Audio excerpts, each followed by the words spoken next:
Hello guys, இன்னைக்கு வீடியோவில் October 16ஆம் தேதிக்கான current affairs தான் பார்க்க போகிறோம். ஸோ ஃபஸ்ட்டு பார்க்க போகிறது என்னென்னு பார்த்தீங்கன்னா, மதுவிலக்கு உதவி எண் அப்படிங்கிறது. ஸோ இந்த மதுவிலக்கு உதவி எண் எதில் உங்களுக்கு கொடுத்துருப்பாங்கன்னு பார்த்தீங்கன்னா, பாலிசி நோட்ஸில் மென்ஷன் பண்ணியிருந்த ஒரு டேட்டா தான். ஸோ இன்னைக்கு காலையில் கண்ணில் பட்டுச்சு, அதனால தான் இதில் எடுத்து ஆட் பண்ணியிருக்கேன். ஸோ நோட் பண்ணி வச்சுக்கோங்க. 10581 அப்படிங்கிறது தான் மதுவிலக்குக்கான உதவி எண் அப்படிங்கிறது. ஓகேவா? ஸோ இது கூட நம்ம சில ஹெல்ப்லைன் நம்பர்ஸ் அப்படிங்கிறது பார்க்கணுன்னா, நான் ஆல்ரெடி சொல்லியிருப்பேன் ஒரு 2 days முன்னாடி கரண்ட் அஃபேர்ஸில். மனாஸ் அப்படிங்கிறது நர்கோட்டிக்ஸ் இருக்கு இல்லையா, அதாவது போதைப்பொருள் ஒழிப்புக்கான அந்த மனாஸ் அப்படிங்கிறதோட ஹெல்ப்லைன் நம்பர் என்ன அப்படிங்கிறத கமெண்டில் சொல்லுங்கள்.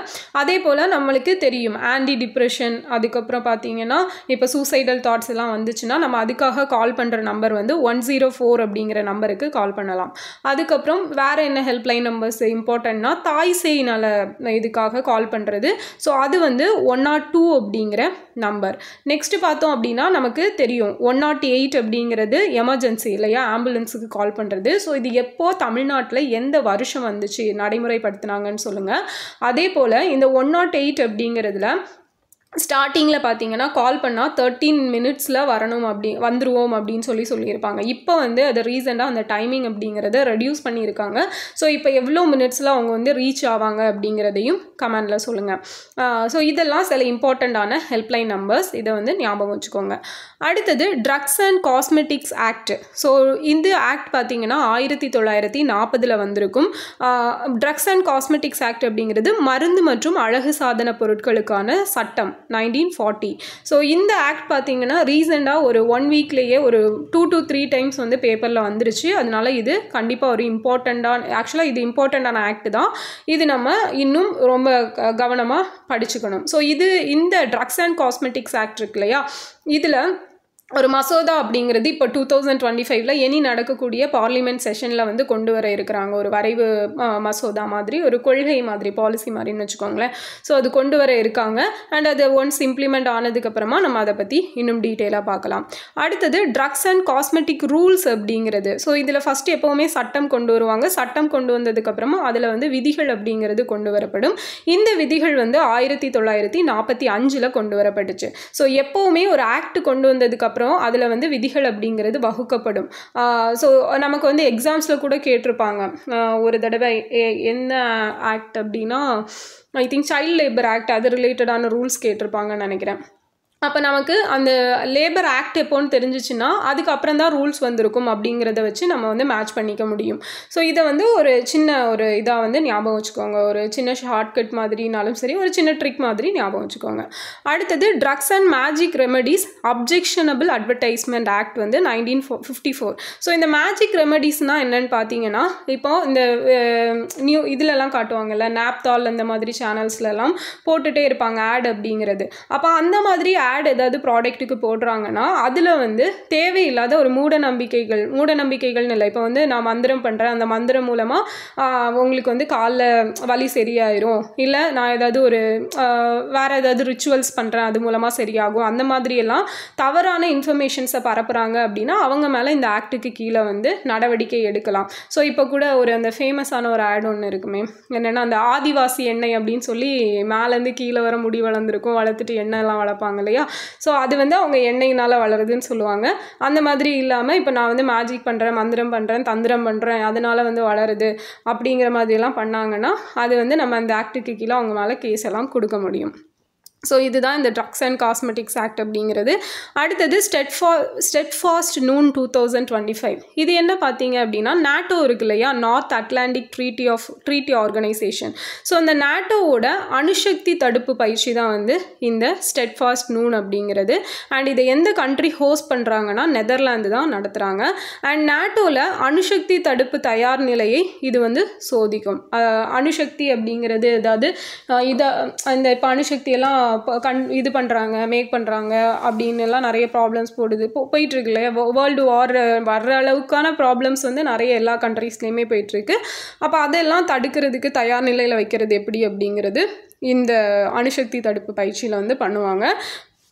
ஸோ நாட்டோ அப்படிங்கிறது நார்த் அட்லாண்டிக் ட்ரீட்டி ஆர்கனைசேஷன் பார்த்தோம். இது 1949 ஸ்டார்ட் பண்ணியிருப்பாங்க. டோட்டலாக 32 கண்ட்ரீஸ் அப்படிங்கிறது இதில் இருக்காங்க, மெம்பர் கண்ட்ரீஸ். ஸோ 31வது கண்ட்ரியாக ஃபின்லாந்து 2023 ஜாயின் பண்ணியிருப்பாங்க.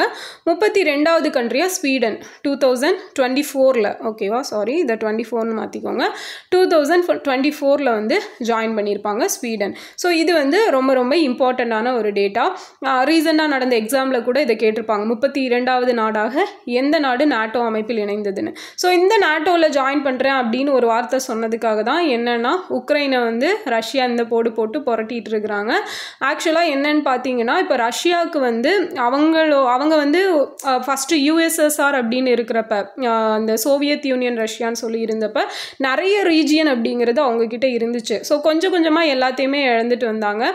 லாஸ்ட்டாக வந்து அந்த கிரீமியா அப்படிங்கிற கண்ட்ரியுமே வந்து அவங்கள விட்டு இது போயிருக்கும். ஓகேவா, ஸோ அந்த மாதிரி எல்லாம் பிரிஞ்சுட்டே இருக்கிறனால இப்போ உக்ரைனும் இப்போ நாட்டோக்கு சப்போர்ட் பண்ணாங்கன்னா ரஷ்யாவை வந்து ஈஸியாக மற்ற கண்ட்ரீஸ்னால அட்டாக் பண்ண முடியும். அப்போ அவங்க வந்து அங்கே போய் சேர்றது சரியில்லை அப்படிங்கிற இதில் தான் வந்து, அதாவது ரஷ்யாவுக்கு அது வந்து பாதுகாப்பானதாக இருக்காது அப்படிங்கிற நோக்கத்தில் தான் நீங்கள் நாட்டோவில் சேர்ந்தீங்கன்னா நான் வந்து அடிப்பேன் அப்படிங்கிற மாதிரி அவர் வந்து அடிச்சிட்ருக்காரு இன்னுமே.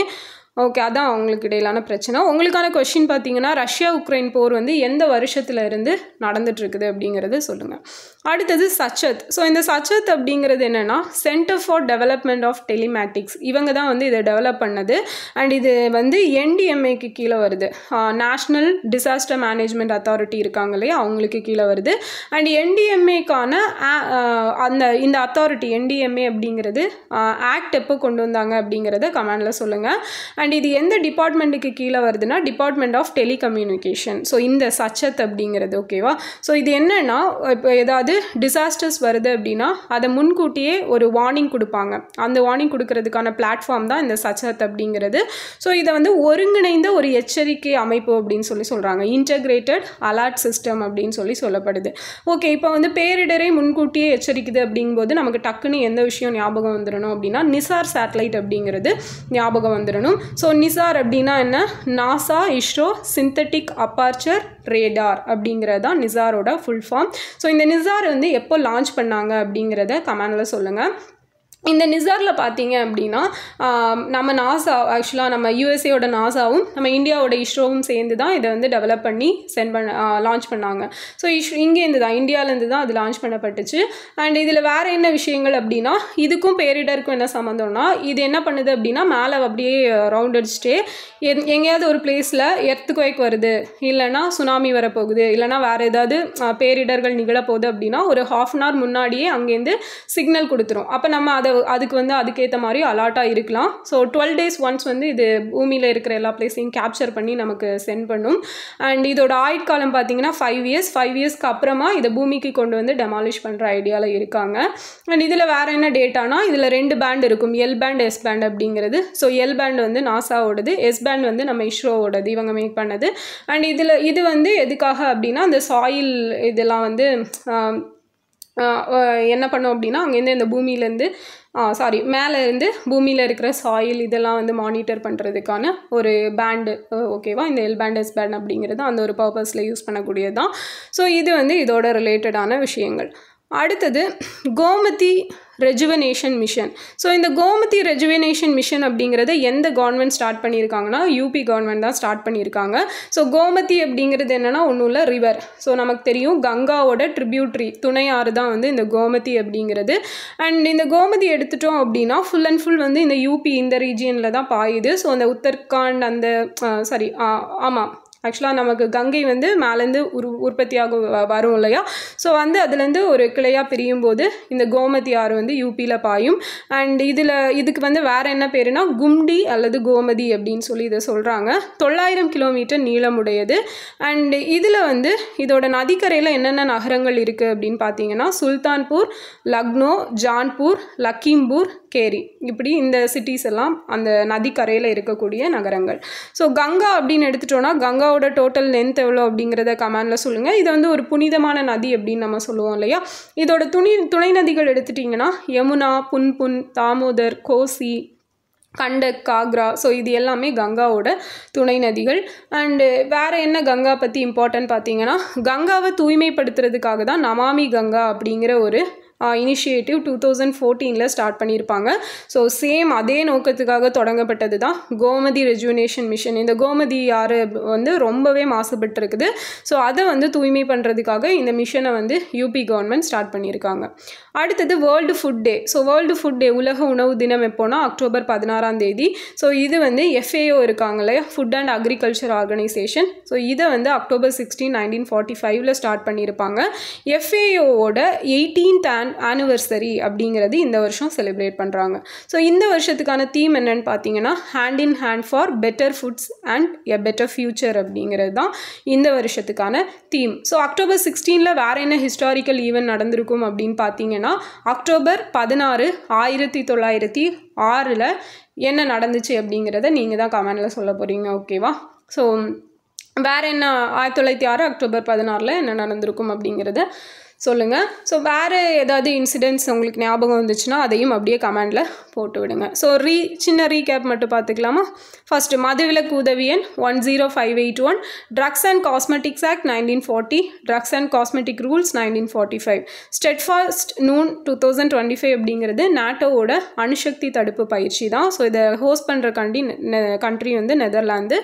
சச்சத் அப்படிங்கிறது பேரிடரை முன்கூட்டியே எச்சரிக்கும் ஒரு பிளாட்ஃபார்ம். ஸோ இது வந்து NDMA தான் வந்து இது பண்ணியிருக்காங்க, அவங்களுக்கு கீழே தான் வருது. And centre for development of telematics அப்படிங்கிறவங்க இதை டெவலப் பண்ணி கொடுத்துருக்காங்க. கோமதி ரெஜுவனேஷன் மிஷன் வந்து யூபி கவர்மெண்டோடது. வேர்ல்டு ஃபுட் டே வந்து அக்டோபர் 16 ஸோ இதான் வந்து இன்றைக்கான கரண்ட் அஃபேர்ஸ். கம்மியாக தான் இருக்குது, பட் டேட்டாஸ் நிறைய சொல்லியிருக்கேன்னு நினைக்கிறேன்.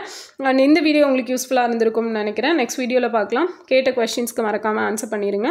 தேங்க்யூ.